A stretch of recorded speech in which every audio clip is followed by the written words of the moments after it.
Good afternoon. Good evening, I'm sorry. Good evening. Thank all of you for being here this evening.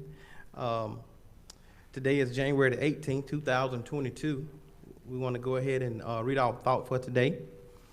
The ultimate measure of a man is not where he stands in a moment of comfort, of convenience, but where he stands in the time of challenge and controversy.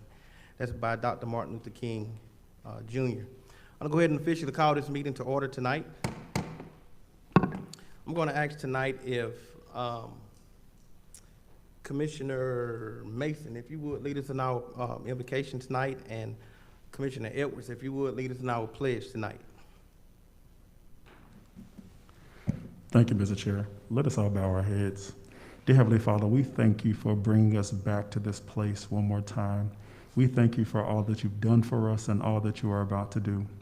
God, we know that you're a God that sits high, but we know that you look low, God, and that you are watching over Newton County, God. And so we just thank you just for being a God that looks over us and watching us.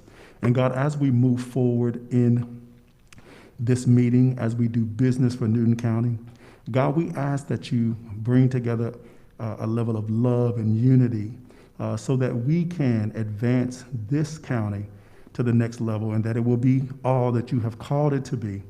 God, we thank you once again. We ask that you bless each person under the sound of my voice, even those that are not here. Every citizen in this county, we ask that you bless them and touch them in a mighty way. And we'll be forever grateful and thankful. We give you all the kingdom, honor, and the glory. In Jesus' name we pray. Amen. Amen.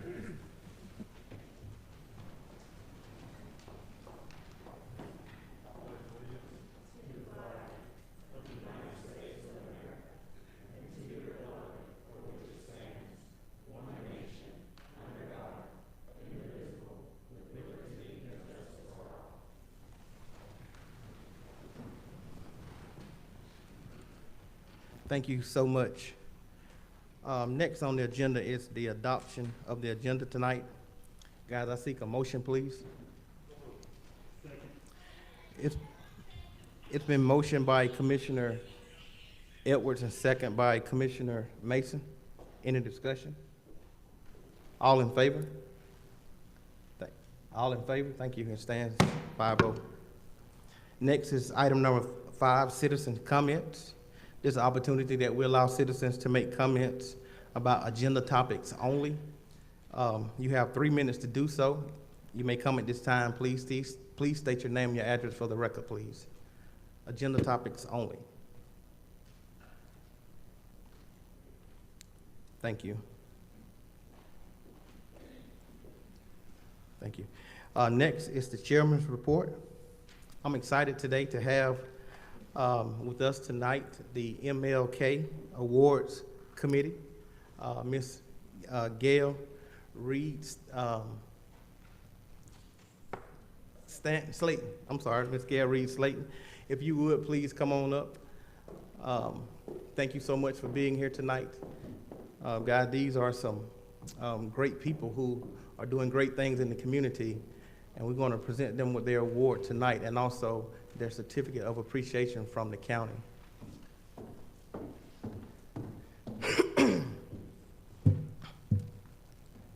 Can you tell us a little bit about the committee and what all you guys do, please? Yes. Okay. Can you hear me okay? Yes. Okay. Chairman Baines, to the commission, it is my humble privilege as a native of Newton County. I know we're getting to be rare in these parts. Born and raised, and privileged to be the 3rd recipient of the Martin Luther King Scholarship to Oxford College of Emory University.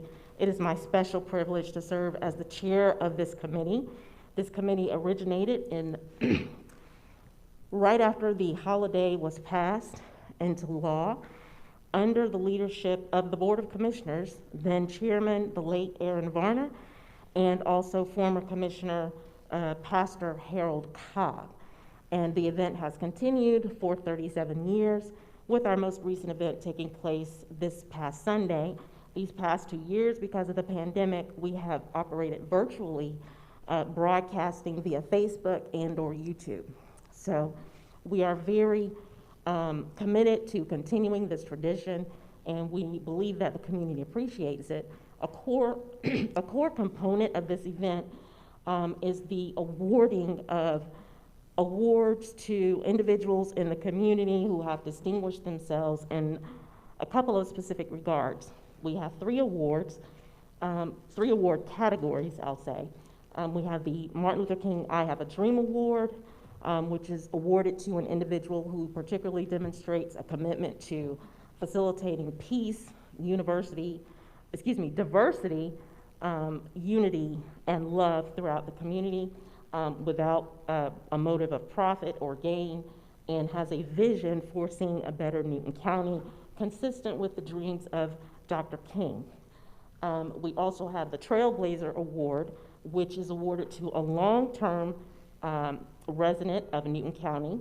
I should also say both categories should be registered voters because we recognize civic responsibility as a key criterion. But a trailblazer who has distinguished him or herself in the community, particularly again in the realm of advancing peace, unity, diversity, and love, not just in the realm of civil rights, but definitely in ensuring a better community overall. And in 2014, we added the Young Dreamer Award category to recognize students in grades K through 12 who themselves in their own way make a difference, again, advancing the core principles of peace, unity, diversity, and love, especially for those who might not otherwise have someone to advance their cause. So tonight, I would like to present both the 2021 awards. We did not actually get those awards presented to our individuals last year, so I will start with the 2021 awards and then present the awards to the 2022 recipients as well, I believe all of whom are present here tonight. Okay? I'm gonna come around and present ours at the same time you present yours.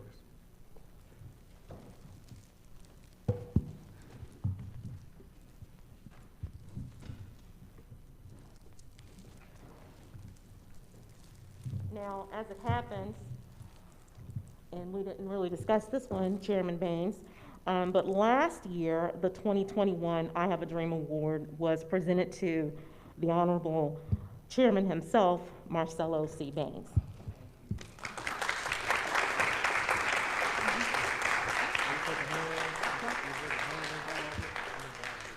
We'll be COVID conscious.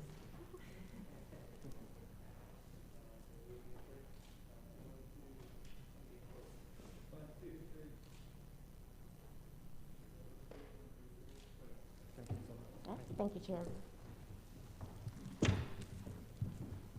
Next are the Trailblazer Award recipients for 2021. Long-term members of this community who in fact are sisters, twins, Ms. Chandra Tuggle Mitchell and Ms. Felicia Tuggle Harris.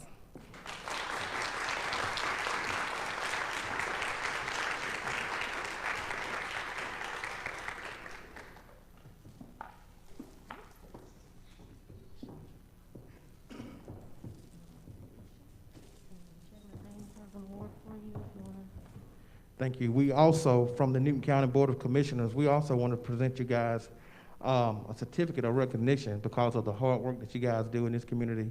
We're so thankful for you and all the efforts that you make here to keep unity and to help people out. You know, y'all are everywhere, so thank you so much for all you do. Y'all do a lot. Thank you so much.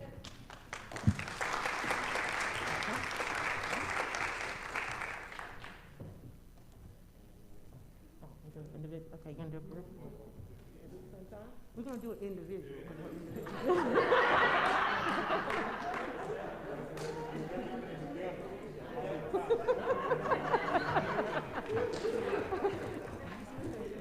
Like, that's how it happened, coming out the womb, but not this time. Thank you, and congratulations. Oh, you think, okay. Yes, it's fine.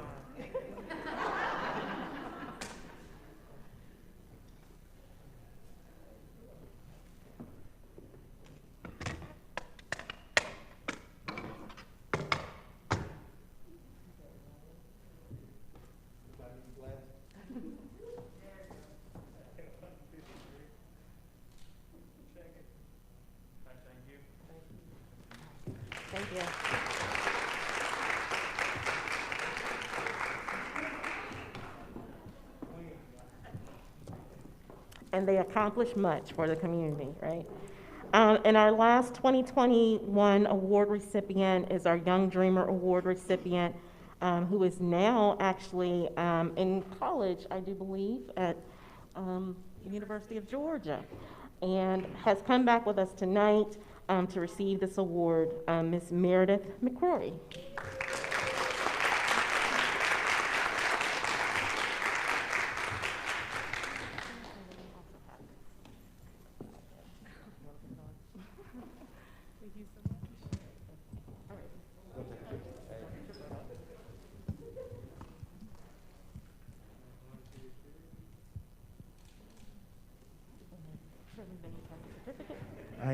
Also, we do have a certificate of appreciation for you and all the work that you did here, and I know you're going to come back and do great things here, but hey, go Dogs.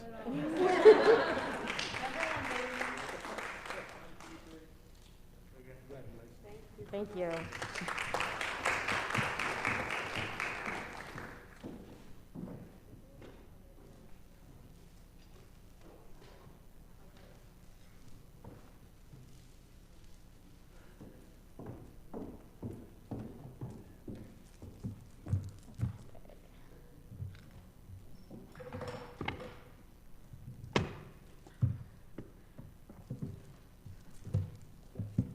Okay, and moving on to the 2022 award recipients.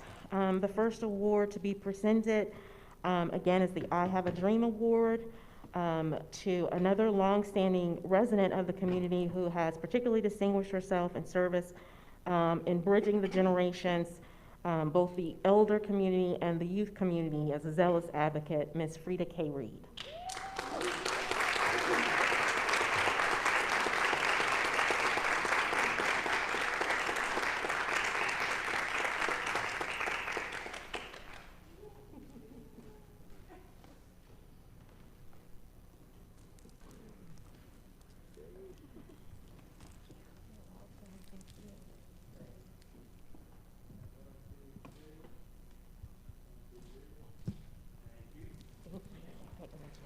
What can you say about this young lady right here? I tell you what, man, she is the mother to so many people. I tell you what, she does so much for this community, for our elderly here, our seniors.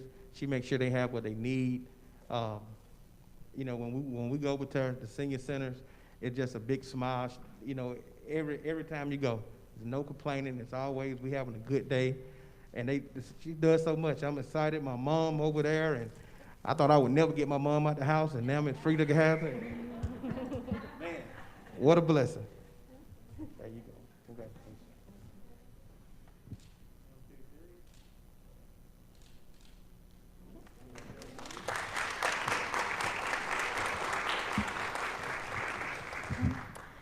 And our next recipient, the next award is the Trailblazer Award for 2022. This recipient, though not a native of the county, has been in the county since the late 60s, 1967, coming to the community as a instructor in construction, and during the time that the schools were being integrated as one of the first African-American instructors, and has established a legacy largely behind the scenes, kind of a gentle giant who's just full of wisdom and has been a blessing to all who have crossed his path. So I'll let you look to the paper to see the details on all of our recipients, but just a few words about the person who I grew up across the street from, Mr. Weston M. Brown.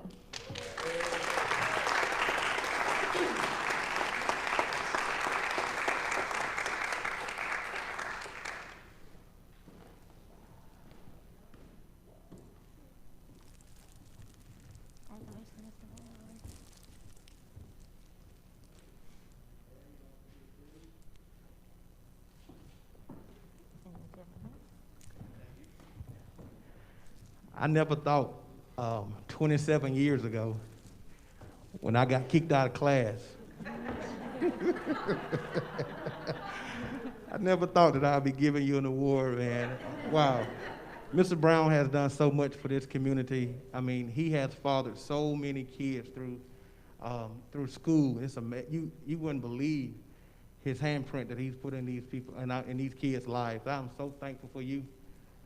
It's because of you that I was able to learn a trade, actually more than one trade, and I'm just so thankful because of you. You was like a father figure to us, and it's just amazing, and we appreciate you.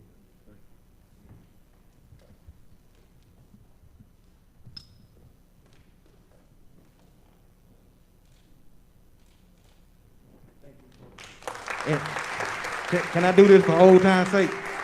We appreciate you, B. And our last category, the Young Dreamer Award, we actually have 2 recipients this year.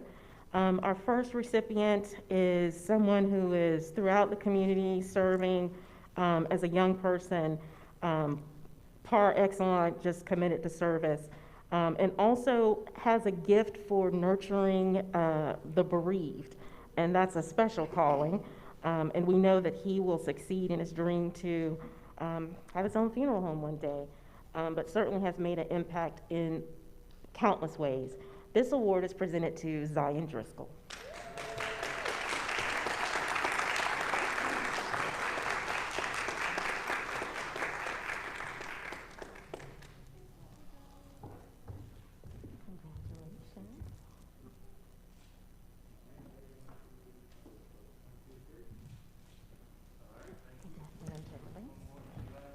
Zion, man, what can what can I say, sir? Man, you are everywhere. I mean, everywhere. If there's an event that's going on in Newton County, I don't care if it's a funeral. He's here. He's there. He's making sure everything is right. He's making sure people are in their right place. And then when you go to the church, man, he out there preaching. I seen him one Sunday. I was like, man, what's Zion? Zion? Oh my God, but man, there's such an anointing on you, man. I'm looking forward to seeing the great things that God has for you, and I can't wait to see what you're going to come back to this community, and what your name's going to be in lights. And I want to be one that witnessed that. Thank you so much.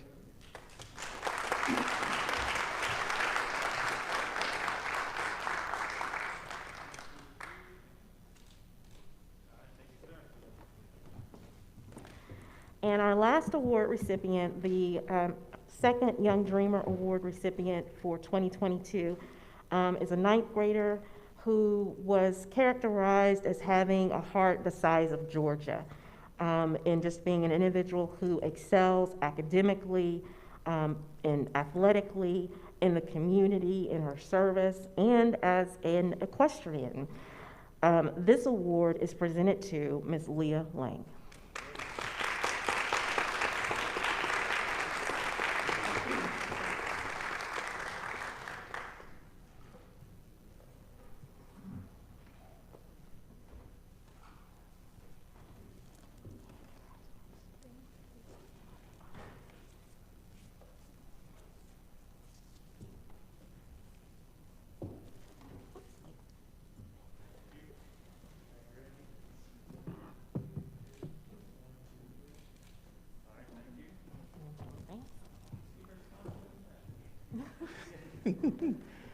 Hello.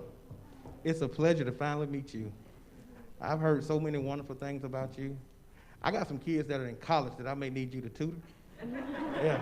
I heard that you are the one to do it. So look, I'm excited about the things that I heard about you. We're looking forward for you going off to college and doing great things and coming back here to Newton County and making a great impact on this community. So I'm so grateful for the things and the accomplishment that you're making here. Amen.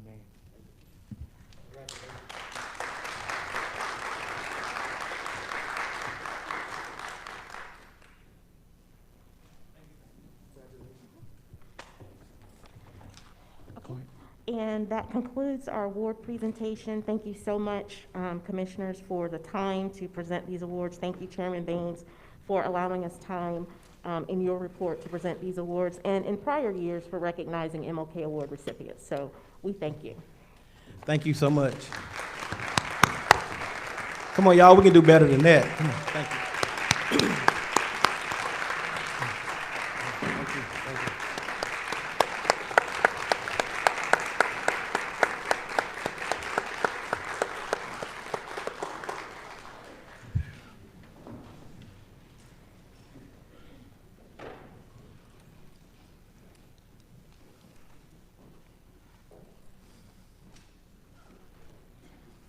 Next, we have an update from the JDA.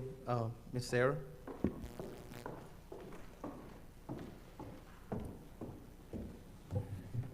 Thank you, Chairman and Commissioners. Good evening. I'll pass out.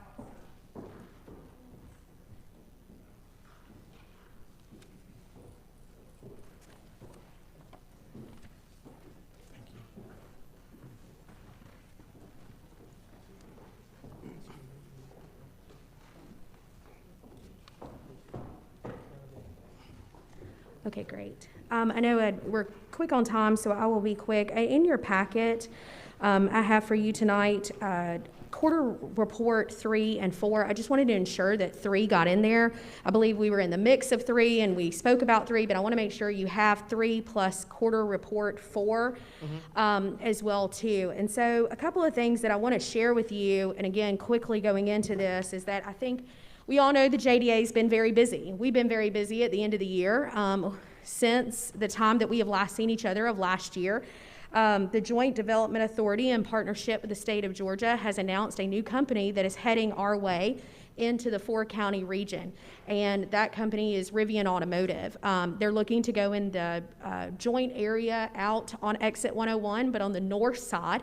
And in report 3 and quarter report 2, we mentioned it was called Stanton Springs North. The JDA had started to purchase property and a continuation of that site here now. And so there are some details and some facts on page 2 in report 4 about the project specifically and other pieces, and I'm happy to field any questions.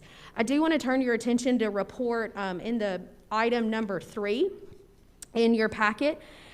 This is actually some great news, and I know that some of y'all love to look at tax money in details, is that this is the tax dollars of the payout coming from Takeda this upcoming year. And so we have some details and numbers coming back together, and so page 3, if you can look at that, down at Newton County BOC, fire in our school system, Newton County looks to take back in a little bit over $1.2 million from tax allocations from Takeda this upcoming year. And so I felt like it was important to share this with you tonight and be able to place this back in here for you today. I do have 2 quick slides. Brian, if you'll go. Oops. Slide 1 is in correspondence, and again, going back to the Recipient project and others, just a layout of the land of what we have in availability in and around our area and what is ownership. And the site to the north is what the JDA purchased earlier this year, and then again, a continuation of the new Recipient site. Technically, the Recipient site is not technically within Newton County at all in property, but it is a part of the joint partnership. And the next slide. So this slide, and I'd be happy to share back, but I know specifically we get asked, and Commissioner Henderson, you've often asked us about how many people and how many workers come here. So just a couple of quick facts, and we're happy to share this with you more in depth if requested and further go into. But currently in Newton County, we have a little over 113,000 people in population. We have 49,297 people that are above the age of 18, which is considered to be a worker, currently in Newton County. So almost half of people. There are right now in Newton County 29,404 jobs available for full-time workers. Now that doesn't include part-time, but full-time jobs in Newton County. So Commissioner Henderson, you asked the question about how many people stay and how many people remain in Newton County. And looking at this, every day we have approximately 19,893 people that leave Newton County every day to go to work for a full-time job. We are going to start a new campaign. You've met some of my colleague, Asher Dozier, that's in our office, on a campaign called Stop the Commute. We want to stop workers, stop being able to, that 19,000, start coming into our community for more jobs that we are partnership with the Joint Development Authority and others that we can grow, that 19,000 can stay at home and go to work. The heaviest blue populated area up there in Newton County, these are our zip codes, shows you that a lot of people, predominantly in the area, probably District 2 and District 5, leave Newton County every day to go to work and go to Atlanta, or even Rockdale, or even Morgan County the other way. But we want to change that model and be able to turn those people around, have more of the 49,000 people coming to work here in our area. And then as requested, we have also targeting in, this is a high level number, but we're driving this number in to know exactly which industries are employing this many people in the 40,000 and where they come from and where they live. So I wanted to share that with you tonight.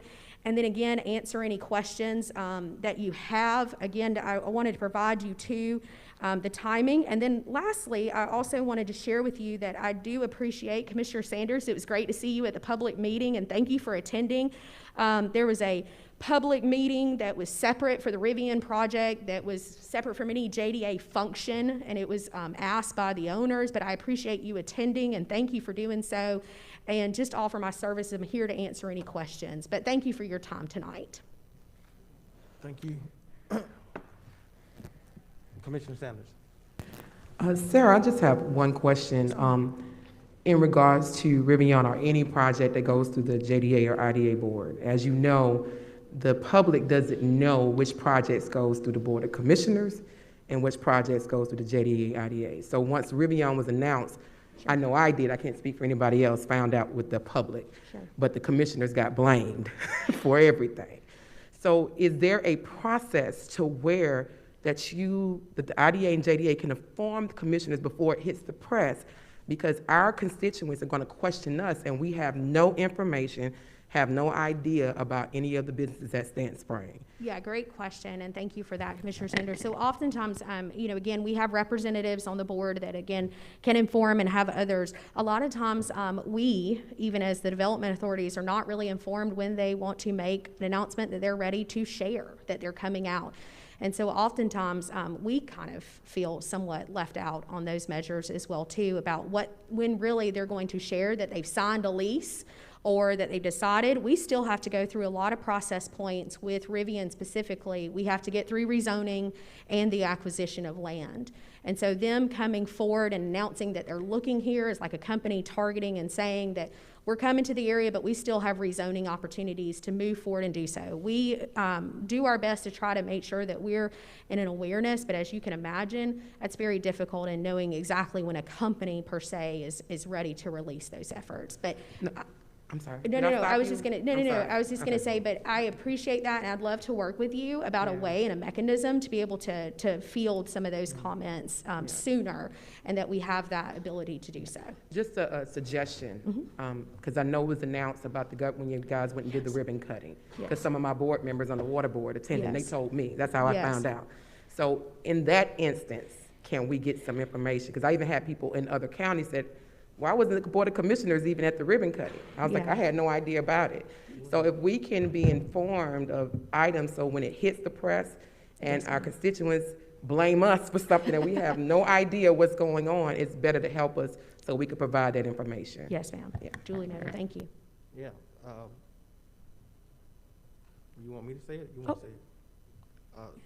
I think the reason why the commissioner wasn't invited because the governor, who created the list? The invite list. Yes. The governor said, is that what you were asking? Yeah. Yes, sir. Okay. All right. Commissioner Henderson. Thank you. Thank you, Mr. Chairman. Most time, if my memory serves me right, most time that I know this board, and I am a part of this board, we are typically, someone asked, well, we got some great ideas and stuff coming on. We can't tell y'all, and we just want you to kind of trust us and just give us a blank check. And typically, that's exactly what we do, because we don't know what companies are coming and what properties. Now, it's different from prior boards. Prior boards would share with the commissioners, and one of the things that was said, so well, you go out and tell somebody. And so the question that I posed was, who told what? And typically, it's nobody told nobody nothing. It was just something that was just said. And so we rely on is what our constituents, what Commissioner Sanders had stated, come back and tell you. So one of the things that I want to ask, because it's somewhat secretive, what property is probably being bought or how it's being bought. A few of my friends and constituents who attended that particular meeting said there was a couple of people who had bought property and that they made money from it, and so I'm just trying to figure out. And so I'm just old-fashioned old man. Just go straight to the source. And what they came back and what they told me, they said that there was some property that you had owned and that you had sold to, what's the name of that big company, battery company you just mentioned? What's the name? The Rivian. Yes, ma'am. So I just want to just go straight to the source and ask that question. Is that true? I mean, is anything to that? I didn't believe it, but I would want to ask you. Yes, sir. Well, thank you. Not to my knowledge of any sort. I mean, I don't own any property in or around that area, if you're asking me specifically or anybody on the board, but no, sir, not at all. I have zero. Thank you. Thank you. It's Thank you. 7:30, we have to go into zoning. I'll bring you back up because No, Commissioner you do. Mason have a question. But this is Thank you. 7:30, guys. It's time for us to go in our zoning. Ms. Judy, if you would, please come on up.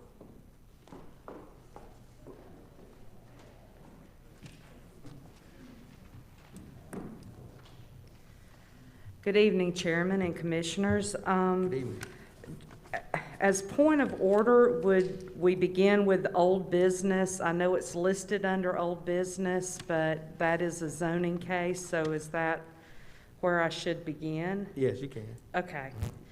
The first item before you this evening is old business. This was tabled from our December 7th, 2021 meeting. It is a conditional use request to operate a commercial retail that's greater than 5,000 square feet. The location is at the corner of Brown Bridge and Kirkland Road with the addresses of 11368, 11388 Brown Bridge Road, and 28 Kirkland Road. Again, this is in Commissioner District 2. We did get a resolution as to whether or not the public hearing had been met at our last meeting, and the public hearing was met at the last meeting. Here is an aerial photograph showing the 3 parcels that were are under consideration. Here's the existing zoning map showing that they are commercial general. The overlay tier map showing they're located in Tier 2 of the Alman overlay. And this is the Commissioner District map showing that, yes, this is in District 3, and District 4 is actually on the other side of the road. This is a conceptual plan that staff had proposed to move some parking spaces. Should the board approve this, that would give it a better layout. The history on the project, it went to the Planning Commission. The Planning Commission did table it for a traffic study. It came back to the Planning Commission on November 16th, of which it was recommended for approval with staff's conditions by a vote of 5-0. Then on December 7th, as I mentioned before, we did, the board did request to table this so they could hold a community meeting. I believe that community meeting was held. The applicant's intent, again, is to establish a retail store, which would be 10,640 square feet. The site is surrounded by commercially established businesses such as restaurants, grocery stores, convenience stores, a daycare, and a funeral home. Conclusion, should this petition meet the standards of Division Section 450 of the 2020 Unified Development Ordinance of Newton County, it may be appropriate at this site. Staff recommends, should the Board of Commissioners approve the conditional use request, that the approval be with recommended conditions listed below. Recommended conditions. Should this petition be approved by the Board of Commissioners, it should be approved for a conditional use permit for a retail establishment greater than 5,000 square feet in the Alman Overlay Tier 2, subject to the owner's agreement to the following enumerated conditions. Where these conditions conflict with the stipulations and offerings contained in the letter of intent, these conditions shall supersede unless specifically stipulated by the Board of Commissioners. 1, to the owner's agreement to abide by the following development standards and regulations. 1, to provide a deceleration lane on Kirkland Road at the entrance of the commercial development to be approved by the Department of Development Services. 2, prior to the issuance of any building permits, the owner shall obtain a minor plat showing the new commercial lot configuration. 3, plans plats submitted must meet the requirements of the ordinance/regulations and be approved by the Department of Development Services. 4, prior to the issuance of a building permit, the applicant will submit architectural elevations of all 4 sides of the proposed buildings, indicating exterior treatment for the approval by the Director of Development Services. Structure shall meet all the requirements of the Salem, actually that's Alman overlay. All activities for retail establishment shall be carried on entirely within the enclosed building, except for an ice machine that is allowed to be situated on the exterior front walk of the building. 6, no outside storage allowed on the property, and no merchandise allowed to be displayed outside of the building except for the ice machine that is allowed to be situated on the exterior front walk of the building. 7, upon request for the business license, new or renewal, the company shall provide a local registered agent annually to be responsible for the maintenance and upkeep of the property. This registered agent would also be subject to code enforcement processes to cure any regulated violation on the property should one be reported and found as a violation of code. 8, provide an additional landscaping, screening, and fencing plan for the detention pond area to be approved by Development Services. 9, provide a wooden privacy fence along the northern side of the property line that adjoins the Georgia Power Line easement. Said fence will be double-sided with no framing members/rails visible to either side of the fenced area. It shall have a minimum of 3 horizontal framing members for support in each section and shall be maintained structurally sound. Installation of the fence may require moving 12 parking spaces, creating 2 rows of parking on the building side facing Kirkland Road. 10, provide additional landscaping along the northern side of the property where it adjoins the privacy fence. Landscape plan to be approved by the Department of Development Services. And the next slides is just the rendering and the site layout of the proposed development. Thank you, Ms. Judy. Yes, sir. I'm going to call for a motion. Commissioner Sanders, I think this is in your district, District 3. I seek a motion, please. Mr. Chairman, before I do that motion, I just want to inform the public that there was a community meeting on January 6th where we had citizens that participated and also was streamed online. So we had hundreds of those in District 3 that actually expressed, and the citizens also did an email campaign to all of the commissioners. And so some of the information that they proposed in this, well, not proposed, they stated was the traffic conditions at this intersection are congested and there are no plans to add a traffic light. There is a Dollar General located less than 1 mile away on Salem Road. Dollar General has a culture of a lack of quality customer service and ample security. In less than 5 years, the Dollar General on Salem Road has experienced at least 1 robbery, and the location on Highway 81 has experienced at least 2. There's a community store, Bell's Grocery, which has provided convenience, low-cost service directly across from the proposed Dollar General. And so the citizens, I'm a commissioner that listens to my citizens and those who actually voted me in, and they live in the community. And just to also express, just on Fairview Road alone, the income of those individuals are from $65,000 to $75,000, and some making 6 figures. So they love growth. They want to have growth, but they want to have stores that are in their area that fits them and that what they want in the area where they live. So in regards to what my neighbor stated for that community, I am making a motion to deny the conditional use permit, case number CUP 21-00005. Is there a second? It's been motioned by Commissioner Sanders and second by Commissioner Edwards.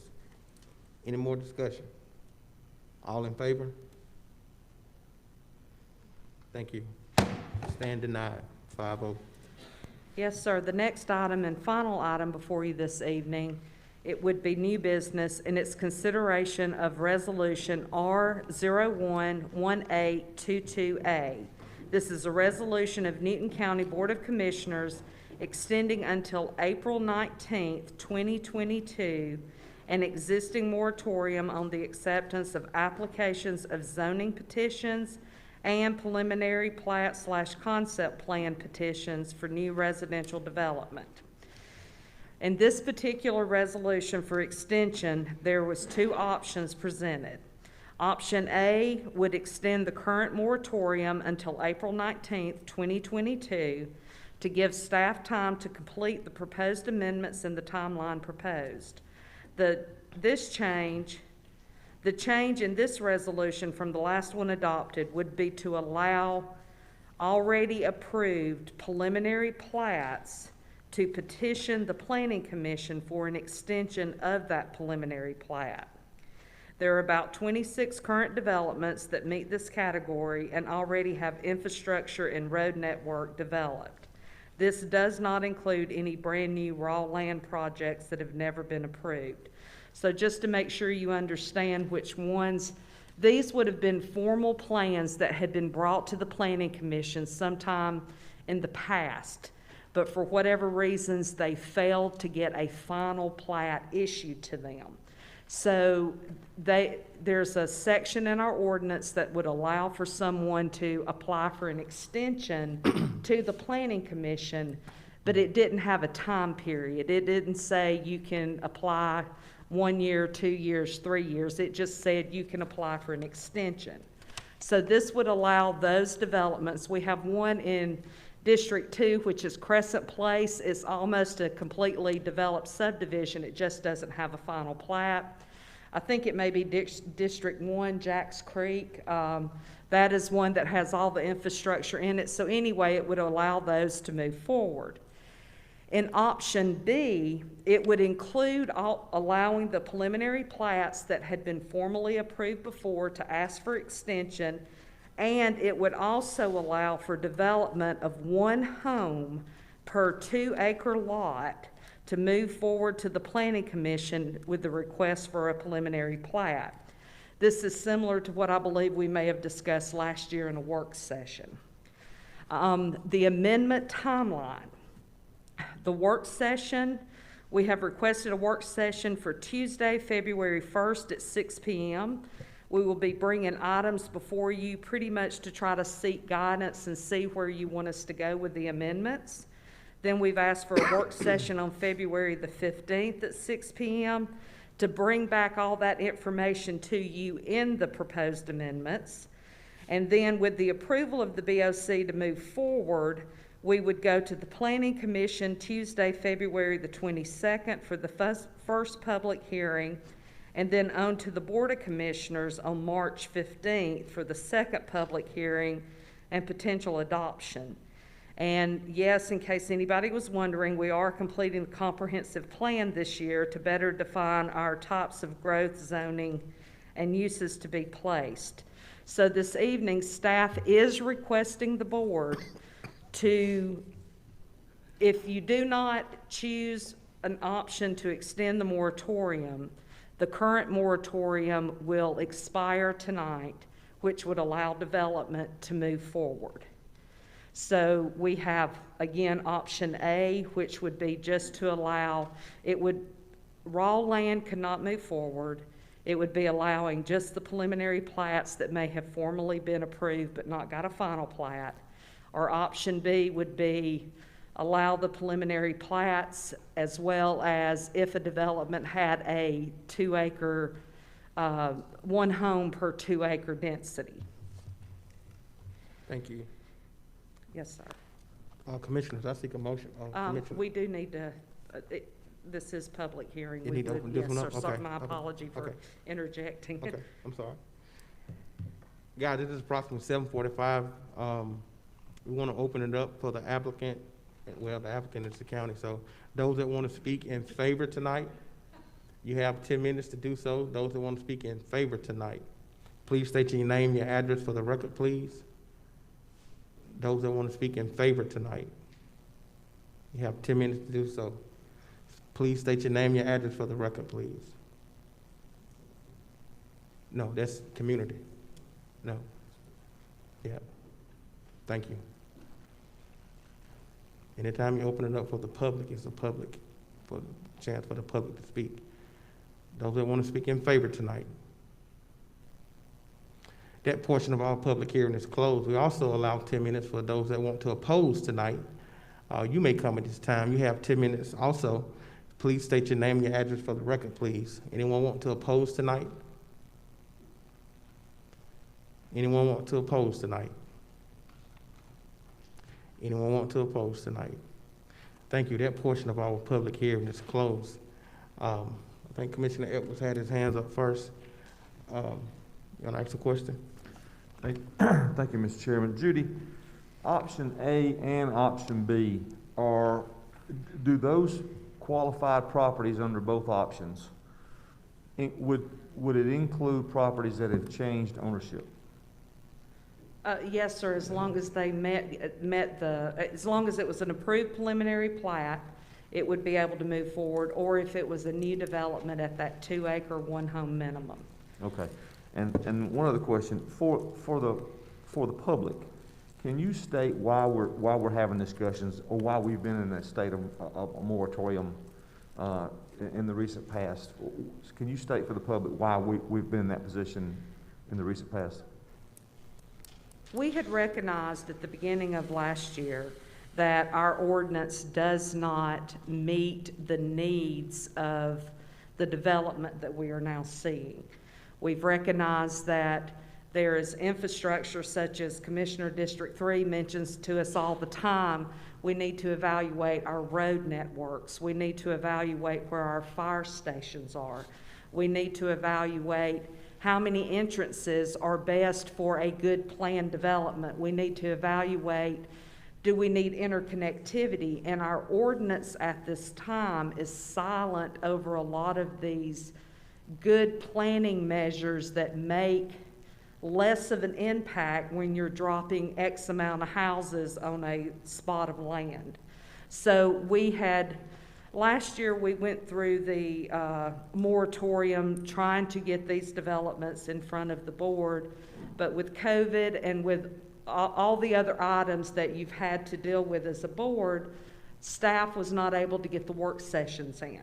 So that is why we have set a timeline, and we're requesting the board to be able to listen to our amendments, hopefully be able to get some direction and pass the amendments, so then we can make a decision as a community, what kind of development do we want and what do we want that development to look like. Thank you. Commissioner Henderson. Thank you, Mr. Chairman. How many possible bigger, larger tracts in New County do we have that may, that they pay taxes on, or get an idea? I did provide some information. I don't have it with me this evening, but I can push back out the maps, because we did have GIS pull our tracts of land that was 20 acres or better, 50 acres or better, or 100 acres or better. And I can certainly, and we broke them down by district, so I can certainly get that to you, but off the cuff, I wouldn't be able to tell you that number this evening. So the way we are moving is that the people who may own those tracts, or people who may inherit those tracts of property, they pay taxes on them, but yet, if they wanted to sell it in order to make more money, and typically if somebody wanted to build something, build houses, et cetera, then they couldn't sell them. They just have to hold on to it and continue to pay taxes. Or do we buy it from them, the county, buy it from them and pay them for their property? Well, Commissioner, I will say that this proposal to extend the moratorium has an end goal date. Our goal is to get the amendments adopted by March by this board, after doing public hearings and doing work sessions, and then anyone who owns those tracts of land would be able to move forward based on the amendments that would be adopted by this board. Or if the board decides the current ordinance is sufficient, then we will move forward with the current ordinance. So it is, while I understand that there are people who may want to move forward immediately, I do not believe that less than 120 days will drastically change whether or not someone's property, because property is prime right now. So if the one person doesn't want it, someone else will be coming along. No doubt, but I just, myself personally, and I represent mostly in town, half of the city of Covington, the town of Alfred, and some unincorporated area, which is not a whole lot. I just, I believe, at least I thought I believed, probably still do, believe in good growth. And good growth is that when you look at the entire community, sometimes there's compromises that we should make in order to accommodate the folks who may have some property. I just think we just can't. I don't believe the government should be taking a person who have a larger tract of property and saying, well, you can't build on it or you can't sell it. Well, they do have the right to build. But yet we have for taxes. Yes, sir. Well, we've not prohibited them the right to build. If it's a single tract, they can come in with a single proposal. But if they're wanting to subdivide the property, then that would be land that would be subject to, if this board decides this evening to extend the moratorium. Thank you, Ms. Judy. Thank you. Guys, I'm looking for a motion tonight. Commissioner Edwards.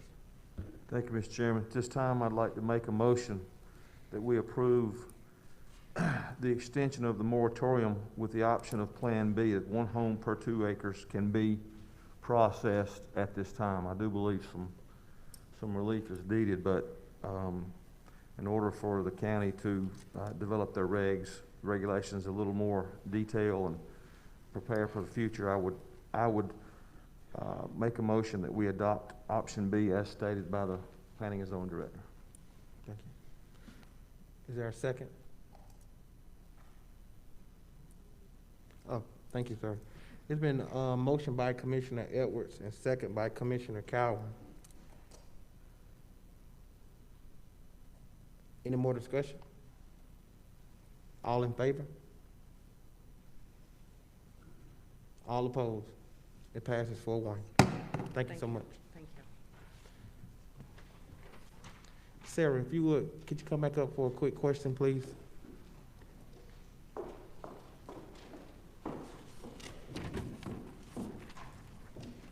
Yes, sir.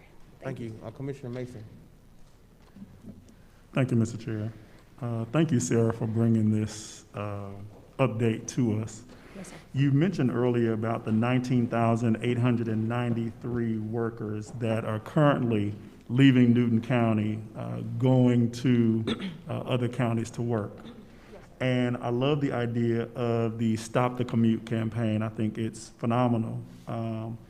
What I wanted to ask is, do we have, and this may be something that's coming in the future, do we have a specific strategy that we're going to work on? For example, do we know what type of jobs those 19,893 individuals currently have to ensure that we're providing those same type of jobs or similar type of jobs with the same or similar salaries here in Newton County? Have we kind of already begun to delve into that yet? Sure. Thank you so much for your question, Commissioner Mason. And partly yes, and it's an ongoing process for the new year that we're working on. So one of the things that we do is annually we do a wage and benefit study with our industries. And so we survey the market to really understand. Again, I think the county does that often in surveying and understanding that. So again, those are pieces. We are also having a facilitation with the University of Georgia Carl Vinson Institute, with Georgia Piedmont Technical College, and our school system, and us as the development authority to go through those so we can categorize each of those pieces and set a strategy around it. But that is the next step, is to really identify that 19,000. What skills do they have? What skills do they not have? And where can we tag them in to improve to be able to get the skills needed to be able to service, or convince them and show them that the same skill set that you're using, you could have a job here in Newton County. And I hear you often say, come to the board meetings. Well, if you're driving an hour and a half in Atlanta, but you can have the same skill set working here in Newton County, get off work and come to a board meeting, that makes a lot better of a home life than being able to drive. So you're right on target. That is the next step, and those are things that we're evaluating and where we're going. Excellent. Thank you so much. And if I can be of any assistance, please feel free to let Oh, me know. we will be asking you all. Watch out, we will be asking you all. And then lastly, I just want to say, as the chairman said, I apologize for my voice, been screaming a lot, go Dogs. And for Horace out here, Mr. Stroud is an Auburn fan, so it's a sad day, but go Dogs. And so, thank you. Thank you. Thank Thank you, you. Mr. Chair. Thank you. Guys, next we're gonna bring up, Dwayne Mass and the Miracle League Board. Guys, if y'all come on up, please.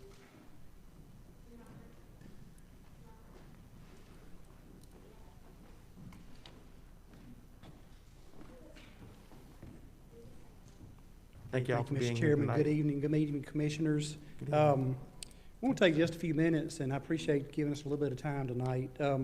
We've got the opportunity as Parks and Rec and the Miracle League of Newton County to bring an event to Newton County that we're very excited about. 6 or 7 years ago, the Miracle League started hosting all-star weekends for their players. And we've got the opportunity to host that coming up in 2024. So we're here tonight to share a little bit about what that would look like and ask for y'all's support moving forward as we make plans to host this. We're going to show a quick video here in just a second. Sarah's going to come up. Oh, Sarah, I'm sorry, Olivia. See, Sarah messed me up talking about Horace. Olivia's going to share with you. She had the opportunity to go out to Houston in November to be a part of their weekend and see how they done things. And we actually had a couple of kids from our program that went out and participated. So she's going to show you, ask or share what that weekend looks like. Mike Hopkins is our chairman of our Miracle League board, and Mike's going to speak, and I'll come back and wrap it up. And also, Horace and Kale here. Horace is over our athletic programs, and Kale's our assistant director. And kind of as a group, we've been kind of looking at this since September. And so we're going to show a quick video, and then Olivia's going to share right quick.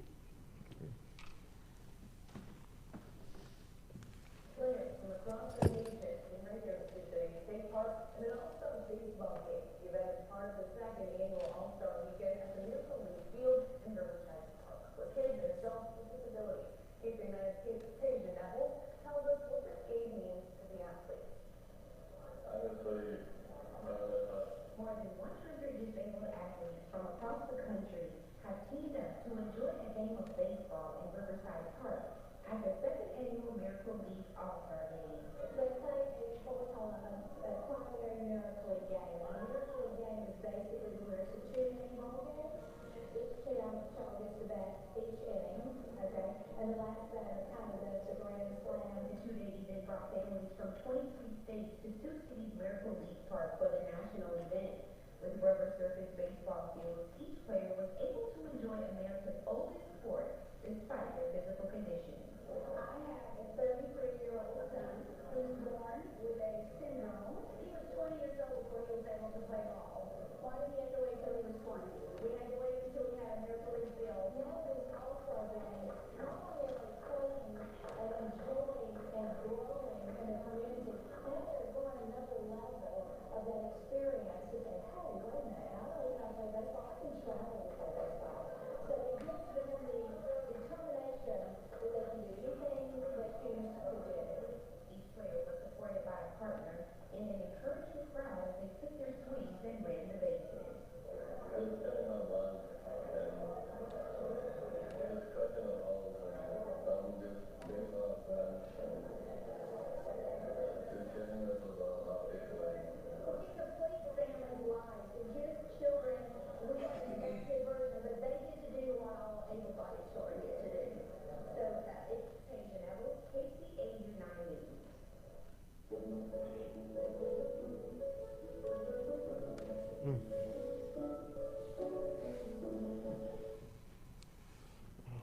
Hello, Board. As he said, my name is Olivia Miller. I have the honor and privilege to run the Miracle League here in Newton County. I just wanted to say thank you for your time and thank you for having us here today.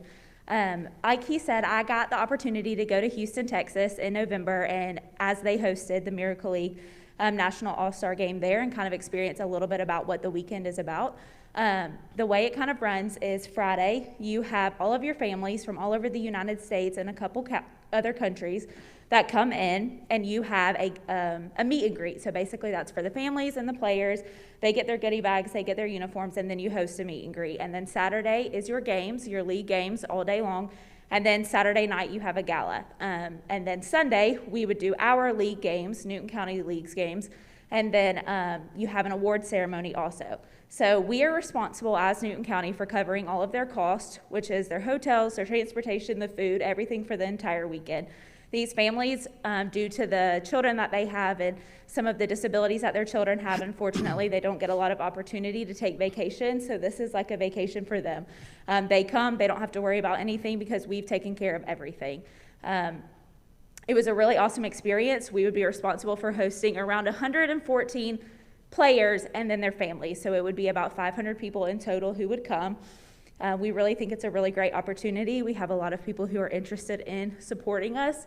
We just need your all support, please. And then we also would need a letter of intent signed, just saying that you intend to support us in any way, whether that's volunteers, whether that's financially, whether that's, just saying, yes, we have the opportunity to do this. So that's just a little bit about the weekend, and then we'll have night talk. Mr. Chairman, Commissioners, thank you so much for letting us come here tonight on an important topic. As chairman of the Friends of the Miracle League committee, we are fully committed behind this. So it's not alone. We're just not coming here asking just you to help us. We're going to have the support of the whole community. Our board of directors are committed to following through and making sure that this is the best event ever. Yeah. And certainly it will be a great showcase and a good way for our community to get national recognition. And so we're really excited. And I want to talk to you from a father who has 3 special needs kids. We started playing Miracle League ball in Rockdale in 1998. And then they got their field, their Miracle Field in 2000. So pushing wheelchairs through the grass and through the mud and everything went away with a nice AstroTurf field, and it made the experience even more enjoyable. And then in 2015, Newton County was gracious enough to provide us with a Miracle League field for us to play ball. And if you've ever want to have some real inspiration and excitement, come out and be a part of that experience, because these kids get so excited, and it just really makes their year. Yeah. And so as a father, I appreciate what the county has done in constructing the field here in Newton County, and it's an awesome complex. I've been around the country looking at several of them. We've got a top-notch facility, and I think part of the All-Star experience will allow us to enhance that and make it even better for our community. So thank you for your time tonight. I really appreciate that. Thank you. Guys, I want to just say thank you for what you do. This is very near to me. Having a 19-year-old at home who absolutely loved going outside and running and enjoying the outside, being able to play with a ball, means the absolute world to him. And so I thank all of you for what you do. This is something that is very important. And I definitely ask this board to support this 100%. Thank you. Thank you. Is there an act other than needing a signature, a letter of intent for this? Not at the moment. Okay. And I'll add one more thing if I could real quick.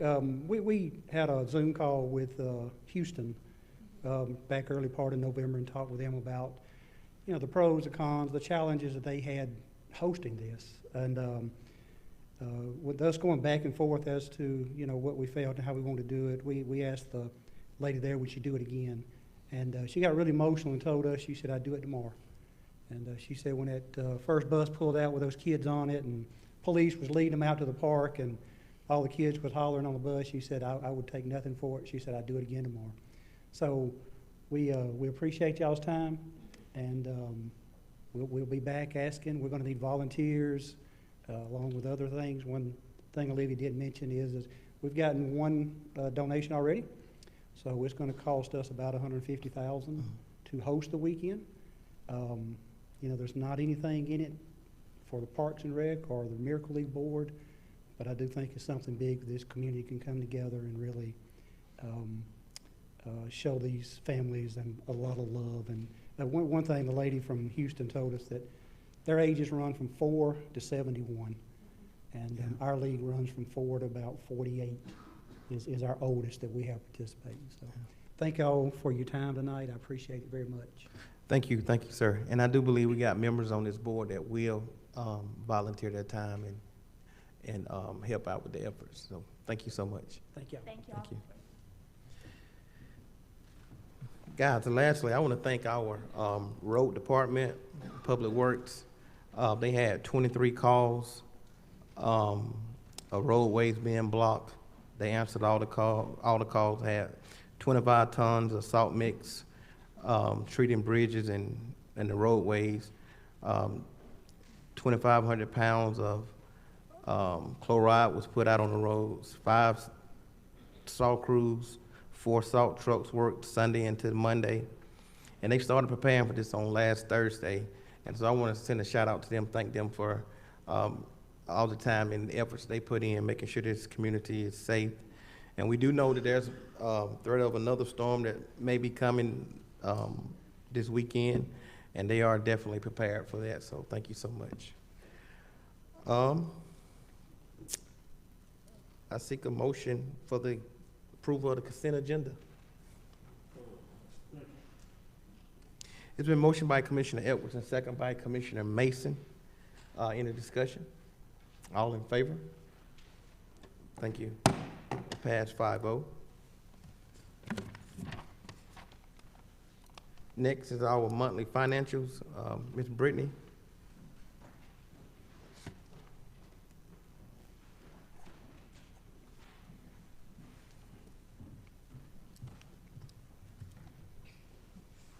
Good evening. Tonight I will be presenting the December 2021 financials. December is our 6th month of our fiscal year, so that puts us 50% through fiscal year 2022. I'll start with our general fund revenues. Our revenues to date for the general fund are $24.4 million, so that puts us at 31.47% of our revenues. And these graphs show our revenues based on each month of the year and then our actuals to projected.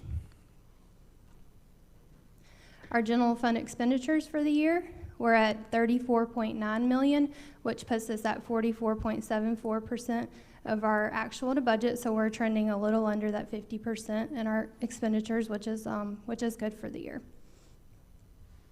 And these graphs show our monthly expenditures for each year of the 2022, and then the graph below shows our actuals to budgeted for the year.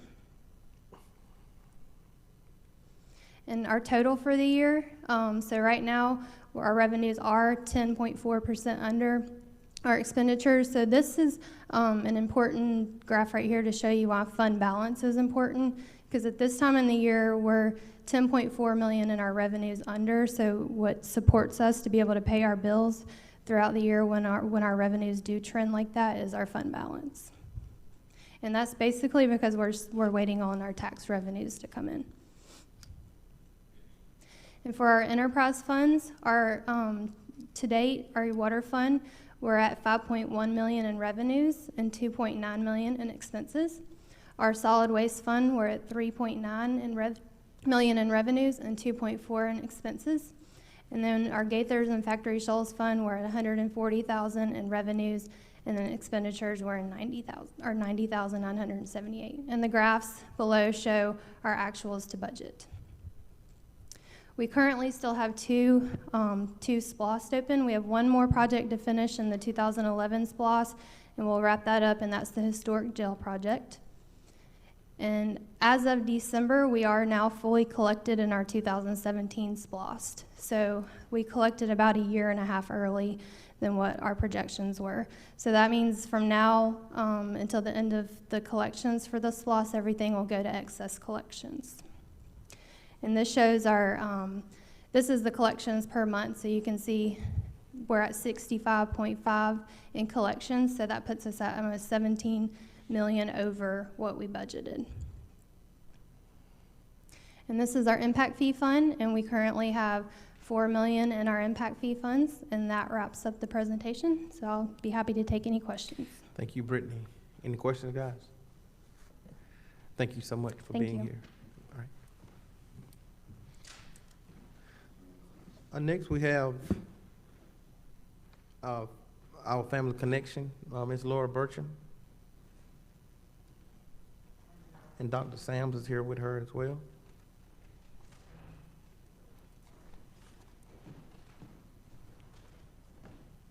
Thank you so much for being here tonight. Well, listen, we are just honored to be before you, and we thank you all for your time. Before we actually talk about why we're here for the fiscal agent, which is on the document I gave you that's green, you've been talking about our workforce development and keeping, Commissioner Henderson, jobs for people at home. This is the work that we do in partnership with the school system, and Dina Sams has sat on the board probably since 2009. She is Director of After School and Community Relations for the Newton County School System, and she can add a lot to what we're doing through in the community to strengthen the families that live here. Okay. Well, I just wanted to just speak very quickly to just one of the initiatives that that we partner with the Family Connection, and that is our after-school services here in Newton County, and the importance of the county continuing to be fiscal agent for the partnership. Just through our initiative with Family Connection, we've been able to bring in about $3 million in after-school services here in Newton County, and that has to do with our partnership with the community partnership.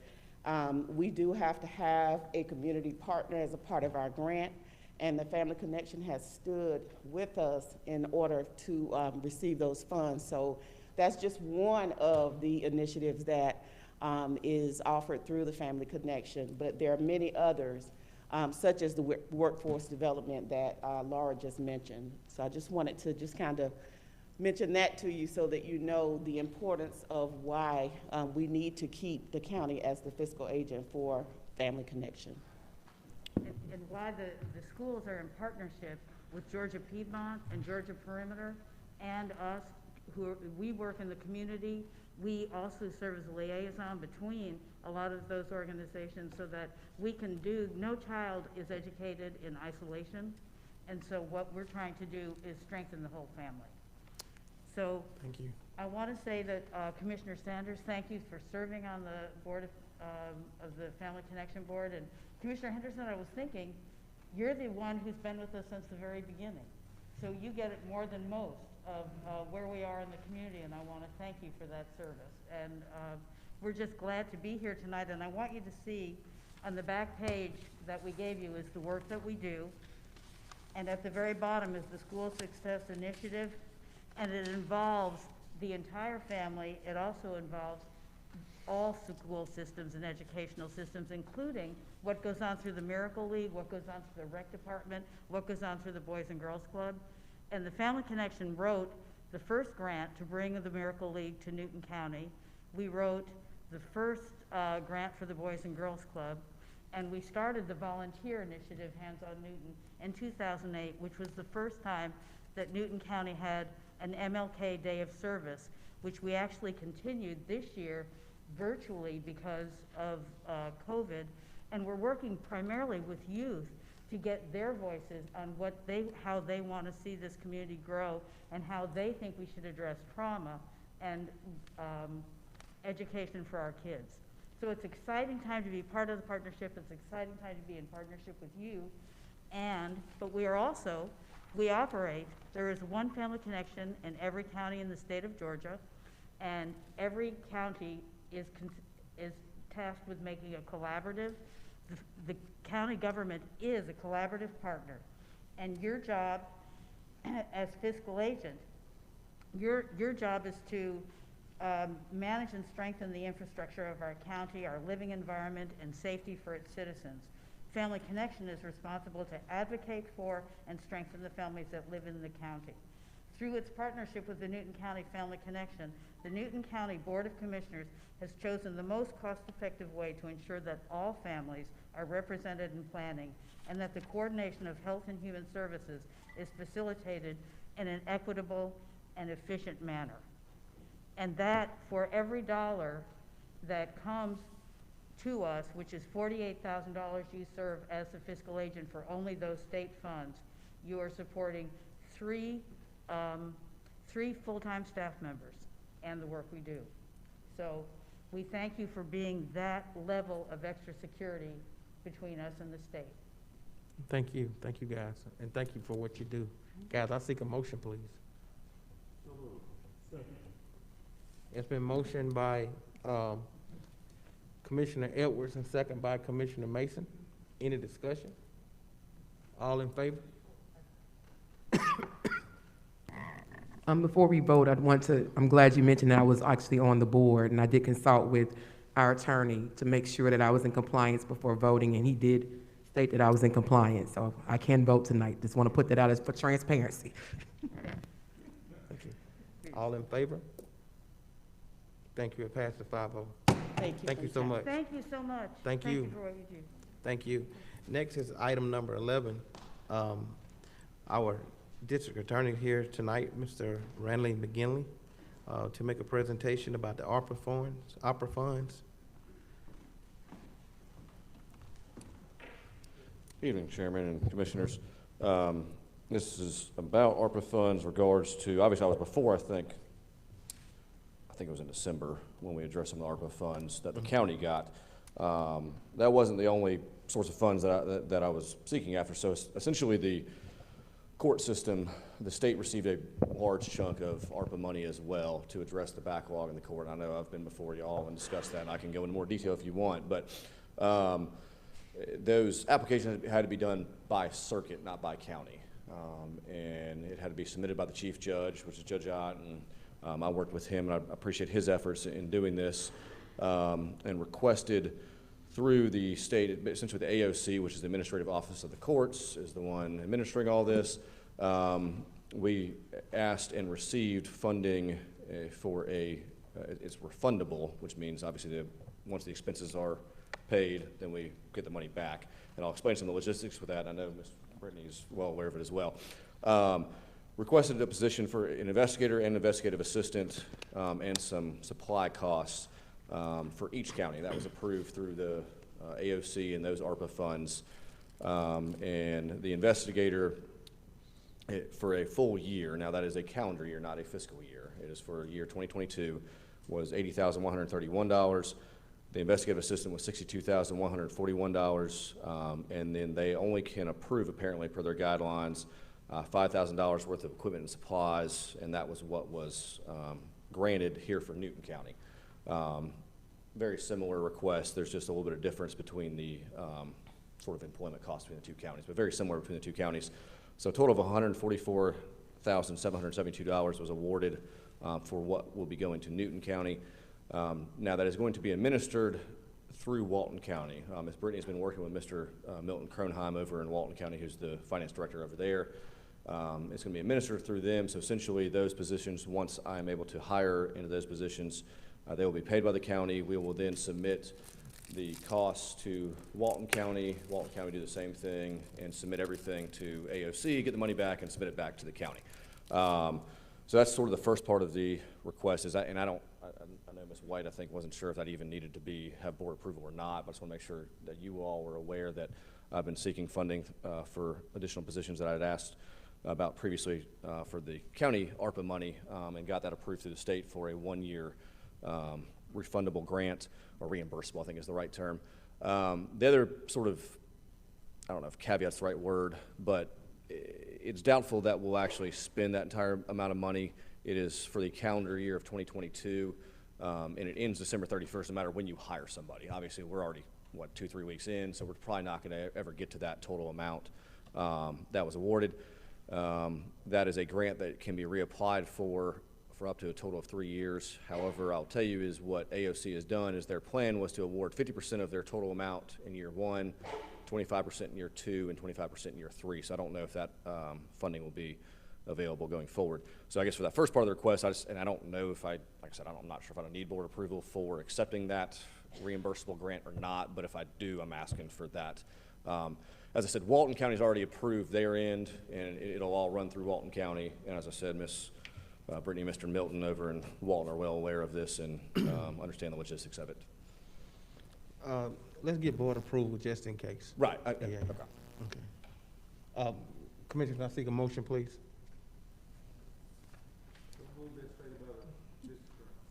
Can I get a second? Thank you.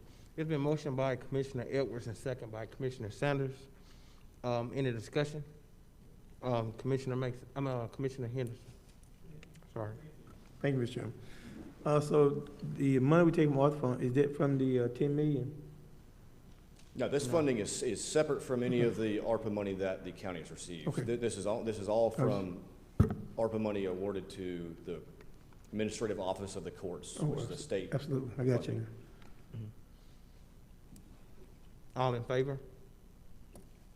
Thank you. It passes 5-0. Moving on to the second request that obviously plays into this, and I think the documents I've sent have been, I will say there's a adjustment significantly downward. The equipment and supplies, as I said, $2,500 for 2 employees, especially an investigator that requires a vest, a firearm, ammunition. I'm not going to purchase a radio. My understanding is 911 is going to be doing some serious upgrades. I don't want to waste money and pay for a radio right now.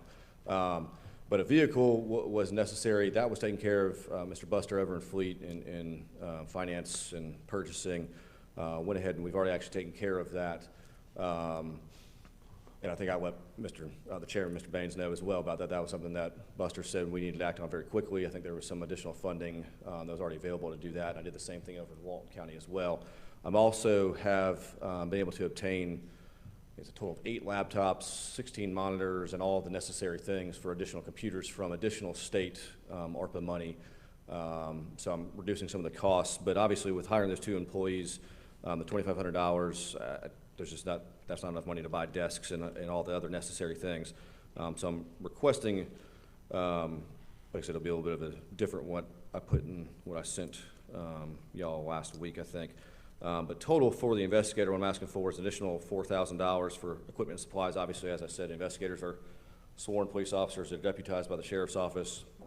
Vest, firearm, desk, printer, which I don't have. I do have all the other computer necessaries except for a scanner. Then the vehicle that I said has already been purchased is $5,000 to then outfit that vehicle with all the necessary additional law enforcement package. And then $2,000 for the investigative assistant. And so that is a total of $11,000, I guess, amendment to, I don't know if it'd be the general operating fund in my budget or small equipment. I don't know if it necessarily matters which of the additional funds it goes into. And then an additional $1,500 for fuel as we're buying another vehicle. I think it's just appropriate to adjust the fuel budget up a little bit. So that'd be a total of $12,500 that I'm asking for additional in my budget to address specifically those 2 new employees once they're hired, as well as the additional fuel costs that is necessary for having an additional vehicle and additional employee. So I will answer any specific questions about that as well. Thank you. Any, Commissioner Sanders? I was trying to write down a number. So is this I talk fast. already, maybe Brittany can answer that, I don't know. Is this already in the budget or this is additional for what? Yeah. Bridget, can you thank you.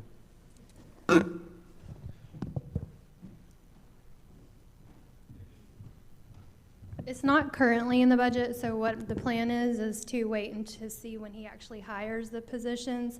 So then that way we can actually, this is, I guess, worst case scenario, but if it's 3 months out, 2 months out before he hires the position, then we won't need this much in this fiscal year. So the plan was to just kind of wait and see when he hires the positions and then just transfer what he needs. What was the total? The total was $12,500. And I guess, and Brittany's correct. I mean, that would, for the fuel especially, that would be if we hired the person today. Obviously, no matter when we hire them, they're going to need a gun, ammo, vest, desk, all those sort of things. But some of those costs, especially the fuel costs, would come down if we're not able to hire somebody. Although I have an investigator opening right now for City of Oxford, still one of my investigators. And I've already gotten in 10 resumes for the other investigator opening I have, so I don't think the investigator position will be hard to fill. So just to make sure I've had this correct. So the investigator is coming from the state budget, right? You have a state grant.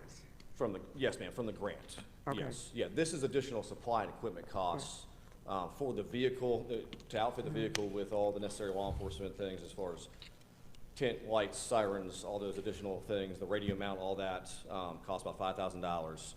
Then it's an additional $4,000 for investigator equipment and supplies, $2,000 for the investigative assistant, and $1,500 for fuel. So Brittany, what budget would this be, well, what this would be coming out of if this?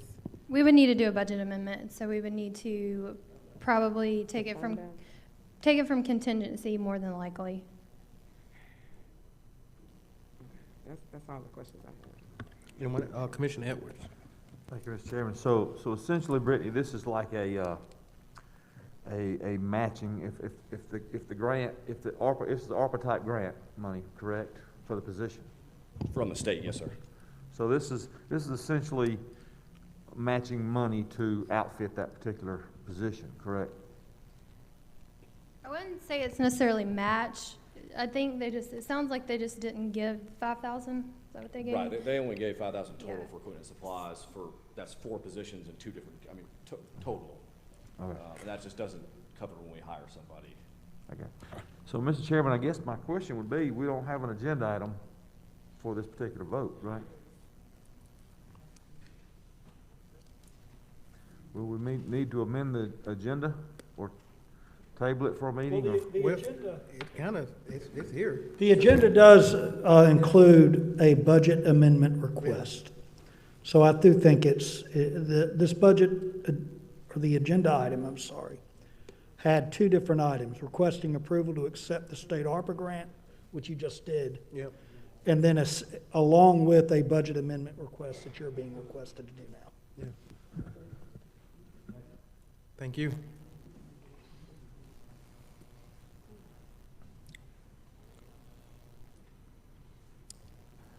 Commissioner Edwards? And one more question, I'm sorry. So the 12.5 would be, I think Brittany called it worst case. I mean, it goes down daily, right, in terms of if it takes you 2 months to hire that person, then the attending supplies would go down. That would be relevant to whenever we hire that person, correct? Yeah, mainly fuel, but, everything else, the package for the vehicle, like you said, the gun, the desk, that's all pretty standard costs. Thank you, Mr. Chairman. Commissioner Sanders? I'm just making sure I get all my questions answered. So you saying it's worst case scenario, so it wouldn't be feasible to vote on this tonight because he doesn't know if he actually needs these funds. Should we vote on it to when there is a need? Am I correct? I'm just trying to understand. My suggestion is to maybe tonight to just give, I guess, your blessing that you are okay with him moving forward on this. And then when he does hire the positions and we know how much he needs when they actually come in, then I can bring an actual budget amendment to transfer funds. Since more than likely we'll be moving the money from contingency, I'd like to not move more than what we need to. Commissioner Mason? Thank you, Mr. Chair. So you're basically saying, Brittany, that like we talked about, the 12.5 would be worst case scenario. So say, for example, we only needed 10,000 at the time that our DA hires these individuals, then we've already approved for you to move the monies, but then you'd come back to us with that amendment to say, hey, we didn't need the 12.5, we only needed the 10,000. Is that what you're saying? Yes, that's correct. Okay. And I couldn't remember, can you tell me if you remember how much we have in contingency? Do you remember right off the top of your head? I want to say it's around 300, but don't quote me on that. Okay. 300,000. Right. Yeah. Please don't say that out loud. Commissioner. Thank you, Mr. Chair. Yeah, Commissioner Henderson. Thank you. Well, I think we should help the district attorney and give him what he needs in order to fight crime here in Newton County. But I can't remember what the sheriff came over and we told him to get some calls, and he haven't even got them yet. You know, and so I'm just saying, why can't they all just kind of get together? You know, district attorney, officer, sheriff, I know different departments, and just come to us and tell us exactly what we need, and we supply that need for them. Because I just don't feel good. We need to go ahead and prove it. I'm just saying that we also need to go ahead and make sure the sheriff get there what he needs also as well, and so forth. I don't believe that he has gotten everything that we raised our hand up for him to get. And if I'm wrong, we can bring me in and ask him or call him, ask him personally. But we need to make sure that all our I want to say law enforcement, probably wrong word, Mr. District Attorney. We need to help them make sure that their needs are taken care of. Guys, let's take a motion, please.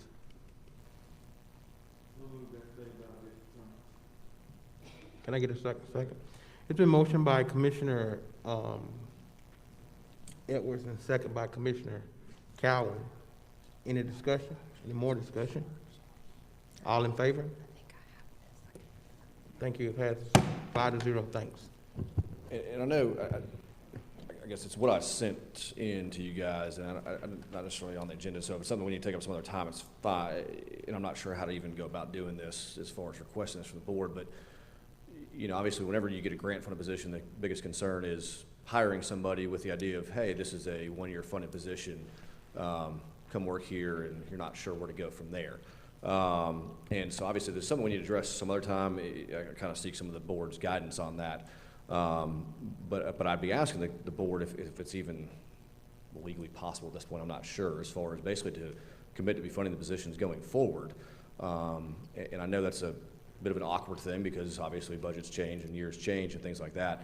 But I also know that this county is getting another additional, say, $2 million or so of additional ARPA money. And I know that's probably something that we'll have to come back before the board for further requests. But I'd like the board to consider and start thinking about it, if it's not able to do so today, at some point soon, commit to these two positions being funded and going forward. And so that way, when I can hire people, which hopefully should be very soon, I can tell them, like, look, this is a position that is not just going to be you're done December 31st, you know, a short-term contract position.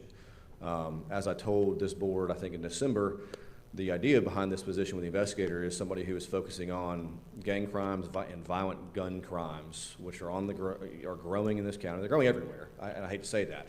But that is the idea. With gangs as well, the idea is that the person in that position is not just investigating cases, because they're doing a lot of that, but they're also going to be working with schools, going to schools, talking to young kids about gangs and things like that, and trying to educate the public as well. Because one of the issues we've had in both counties when we've had bigger operations that involve either local law enforcement or the feds is whenever somebody who's the head of a gang gets put in prison, people fill those shoes pretty quickly. There's got to be some work done on that end as well, not just on the prosecution end as well. Like I said, that was something I had sent to the board as well, and the request that I had sent as far as funding that position going forward. Like I said, I kind of seek a little bit of guidance from you all, the chairman and county attorney's thing as far as how to best even ask for that at this point. But I think it's something that's very important for this county. And I agree with you. But now that isn't on the agenda tonight. So let's do the budget transfer. Let's find out what we got to have to make this complete. And when we bring that back, that's an opportunity you can come back and ask. It'll be something that we can put on the agenda. You can come back and ask the board. How can we move forward with that? Sure. Okay, that works. Thank you guys very, very much. I hope you guys have a good rest of the evening. Thank you, sir. Thank you so much. Next on the agenda is IT. Greg, if you're here tonight.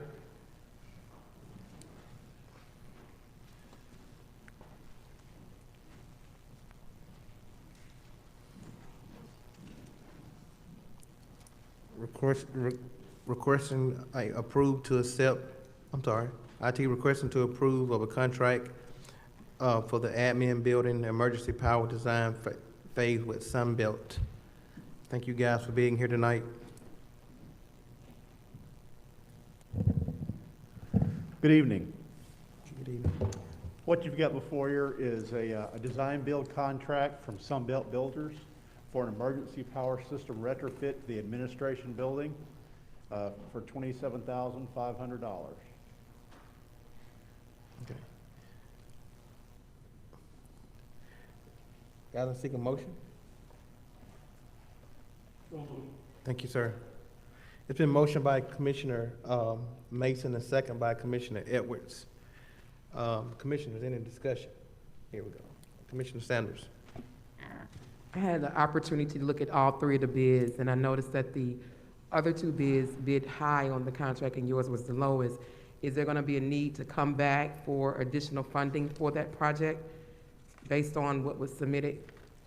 Ms. Randy actually sent me the bids so I can look at all of them. Absolutely. So we do a two-part contract on the design build. So this $27,500 is for them to do pre-construction and design services and to develop what we call a guaranteed maximum price for the construction. After they've completed that step and we have that budget estimate from them, that GMP, then we will bring that back to the board, ask you to amend their contract for said construction services to actually do the work itself. So basically, the other two contracts that were sent in were actually given the price for the whole entire project, because theirs was like 3 times higher than. They just had a higher design cost than what we had for Sunbelt. But we vetted all three teams, and we have since met with the design engineering team for Sunbelt. They have all the qualifications and background and experience of what we're asking them to do. Matter of fact, the engineer that we're working with has just completed with Sunbelt, if we move forward with them tonight, had just completed 3 similar projects for other governments around the state. So we're just getting a better value with the Sunbelt team. Commissioner Henderson. Thank you. Thank you. Well, I just want to just do more of a comment than more of a question. Sunbelt has been in the community ever since I can remember. You know, there's been a few people or several people who have passed through from Sunbelt, and there's been a whole lot of, in my opinion, a whole lot of quality projects that they have did for Newton County. And I think that's good. Thank you. Well, guys, let's take a motion. Is already a motion? Any more discussion? All in favor? It passes 5-0. Thank you.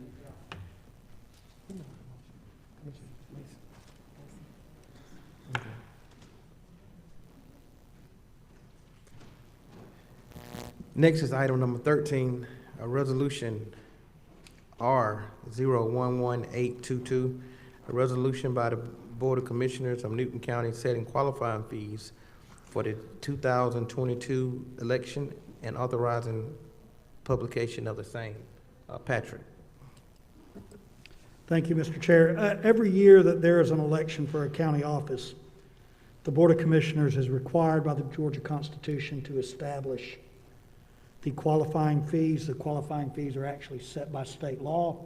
So there's really nothing for you to do except adopt the resolution that's been presented to you that sets the qualifying fees for County Commissioner Districts 2 and 4, County Board of Education District 1, 3, and 5, and sets those fees according to law. Thank you, sir. Guys, I'll seek a motion, please. Mr. Chair.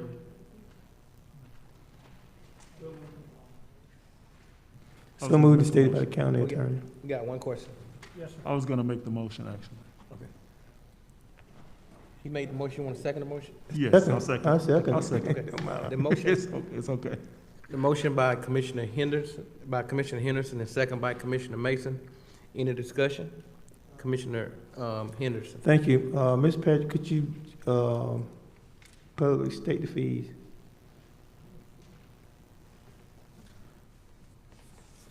You want me to call what those fees are?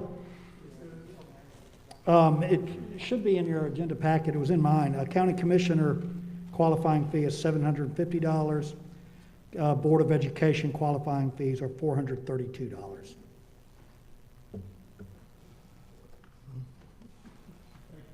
Thank you. Any more discussion? All in favor? Thank you. It passes 5-0.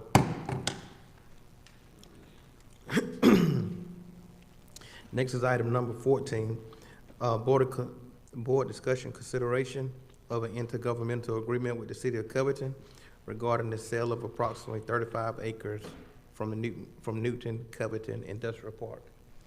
Patrick. Thank you, Chair. The county and the city of Covington together own 34 acres, 34.928 acres in the Covington Newton Industrial Park. That property has been contracted by the city to be sold to a third party. The agreement proposed to you would allocate 50% of the net proceeds to the county and authorize the county to allow the city to proceed with the transaction. The city will be adopting this intergovernmental agreement, I believe, at their next board meeting as well. Thank you, sir. Guys, let's take a motion, please. Sorry. It's right on the line. No, I'm just gonna say this before I make the motion. I think under the new map, if all of us unanimously approve it, that section will go to Commissioner Cowan. And because I'm going over just a little bit further, but make a long story short, right now it's still in District 4. Mr. Chairman, I'd like to make a motion that we approve this contract as stated by the county attorney. Thank you, sir. Can I get a second? Thank you. There's been a motion by Commissioner Henderson, second by Commissioner Cowan. Any discussion? Commissioner Henderson. Thank you. This is a contract is for us. I think has already been approved by the city of Covington, and it's a contract that we think is going to be good for Newton County. Thank you. Anyone else? All in favor? It passes 5-0. Thank you. Next, GIS Resolution R011822B, consideration of 2022 Newton County Commission and School Board District Map. Patrick. Before you tonight is a resolution to approve the district map that Mr. Lawrence has presented to you on a couple of occasions. What this resolution will do is indicate to the local legislative delegation and to the Georgia General Assembly your approval of the map, and it will request that they introduce that map during this current session and support it through the process. And the map is over here. It's the same map that you have seen, and it's been discussed at least twice now, I believe, right, Mr. Lawrence? 3 times. Thank you. Got to seek a motion, please.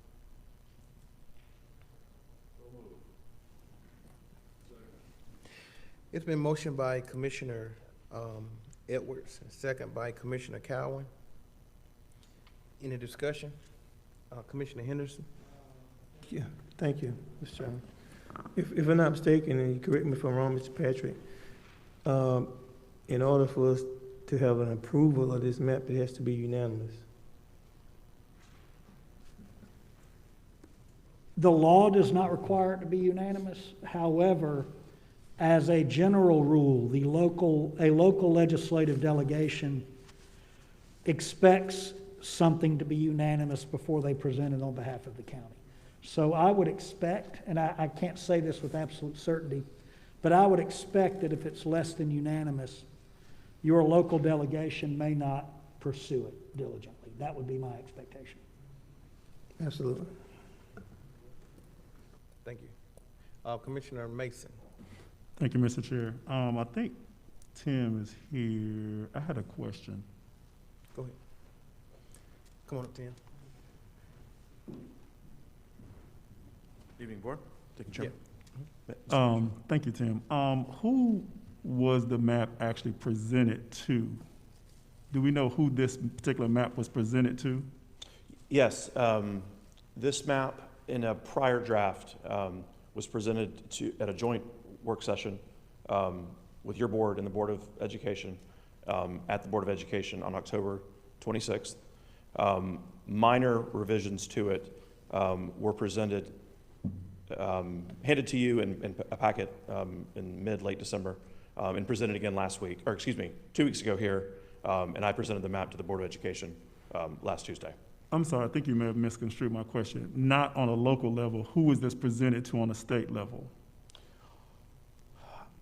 I don't have an answer to that. I know that the State Office of Congressional and Legislative Reapportionment drafted the map for us. Okay. And that's the map that I had presented to you all. So basically, this is just the proposed map. This isn't the final. Correct.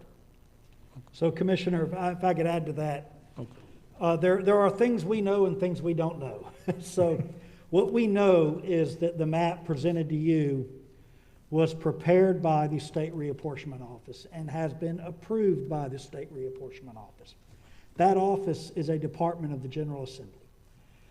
We, being neither myself nor Mr. Lawrence, have presented that map to any state official because we cannot say that this map has been approved by the county. Neither of us have the authority to go to your legislators and say, here's the map we want you to adopt because this board has not spoken. So we, being the county staff, have not presented the map to anyone at the state level. That's what we know. What we don't know is whether or not the State Reapportionment Office has shared or presented that map with any member of the General Assembly or anyone else at the General Assembly.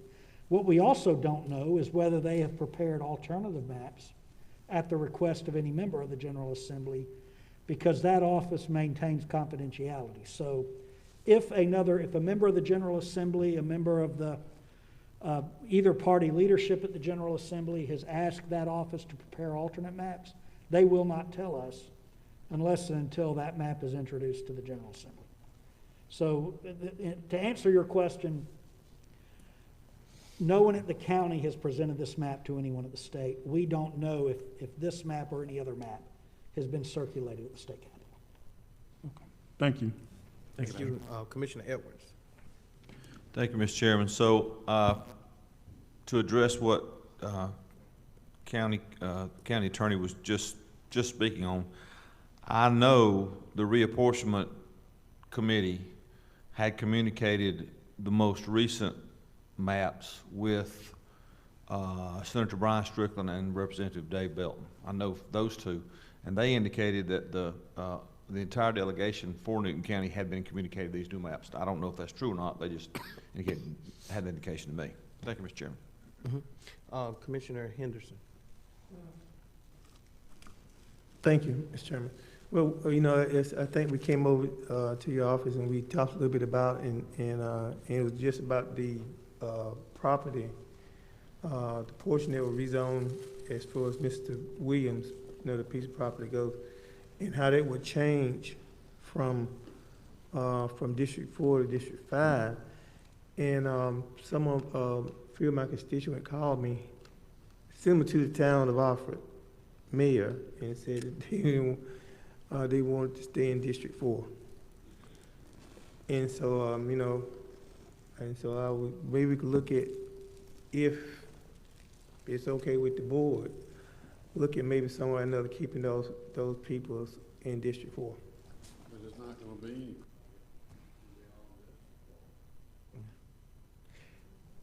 All right, guys. Hey, guys. Any more? I'm about to call for the vote. All in favor? All in favor? All opposed? It failed 3-2. Thank you.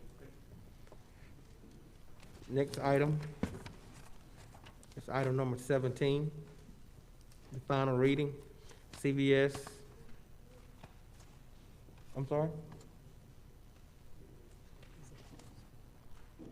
Yeah, it failed. Yeah, 3-2. You need me to call him again? Okay. Final reading, CVS 4192 Salem Road, Covington, Georgia 316. Applicant Tisha Reed, District 3. Final reading. I seek a motion, please.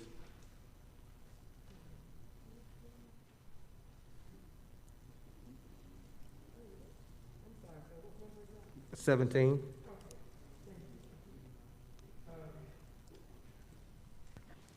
So moved. Thank you. Thank you. It's a motion by Commissioner Sanders, a second by Commissioner Henderson. Any discussion? All in favor? Thank you. First reading, Walmart store number 4558, 4200, Salem Road, Covington, Georgia, 316. Applicant, Shantayla Trail White, District 2, first reading. Next is item number 19, citizens' comments. This is an opportunity that we allow citizens to come up and make comments.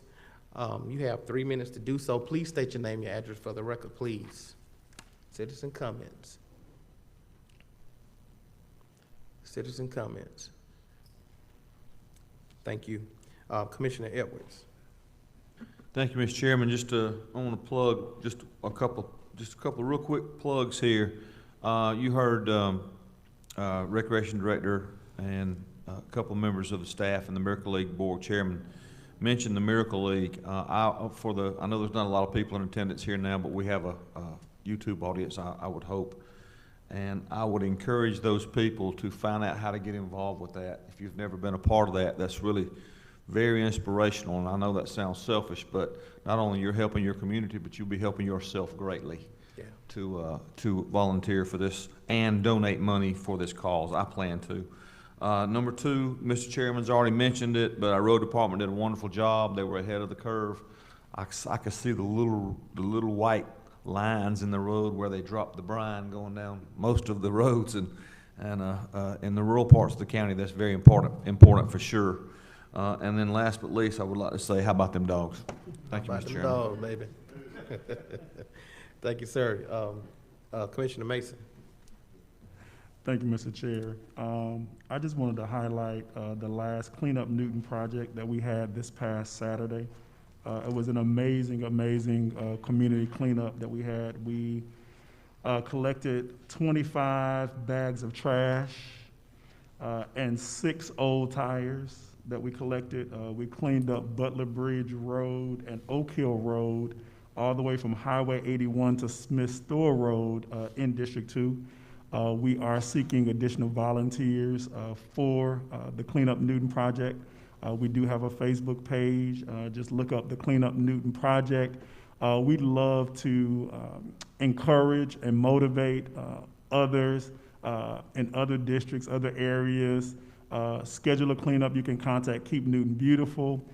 They'll help you with any supplies that you may need. They have masks, they have trash bags, they have gloves. They have basically everything you need. They have the vest that you can wear. And so they have everything that you need to be able to help. And so we're going to be planning our next one for the month of February. And I'll be posting that out on social media through my social media pages. So look out for those. And it'll probably be towards the end of February. So we're looking to have more volunteers. Feel free to reach out to me. And we'd love to have your support to help clean up and keep our community beautiful. Thank you, Mr. Chair. Thank you, sir. Commissioner Sanders. First, I want to say thank you, Mr. Chairman, for submitting a proclamation where I was able to present it to the ladies of Delta Sigma Theta sorority to make January 13th Delta Sigma Theta Day. So I want to thank you for that. As well as I want to thank my neighbors in District 3 for being very active and being concerned citizens in Newton County, keeping me on my toes and telling me what they want and what they do not want in the county. So I really do appreciate that. And also I want to shout out a student at Newton High School who's also was a good friend of my daughter, Xavion Shepard. I don't know if you all watched the BOE meeting where we had an actual student go to the meeting and present to the board what they want to see in their school district.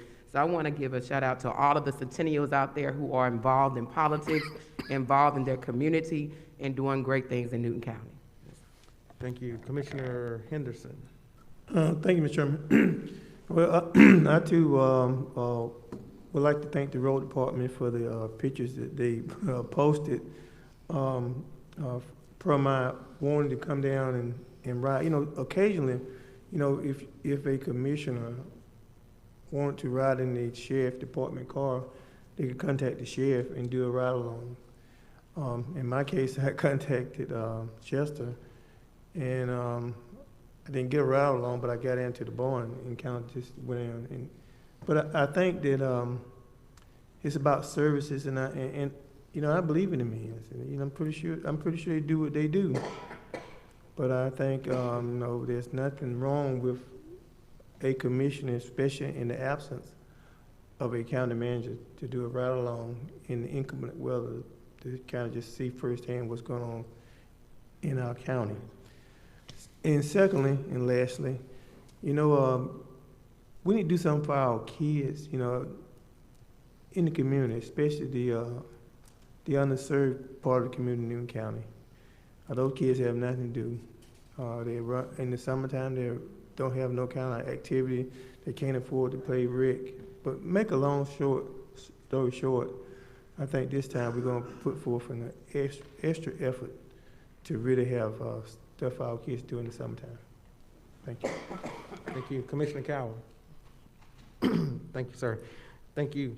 Guys, thank y'all for being here tonight. There is a need for executive session tonight. Personnel matters. I do not think we're going to have a vote tonight. So thank y'all for being here tonight. I seek a motion that we move into executive session, please. Thank you. It's been motioned by Commissioner Mason, second by Commissioner Sanders. All in favor? Thank y'all. We stand in executive session.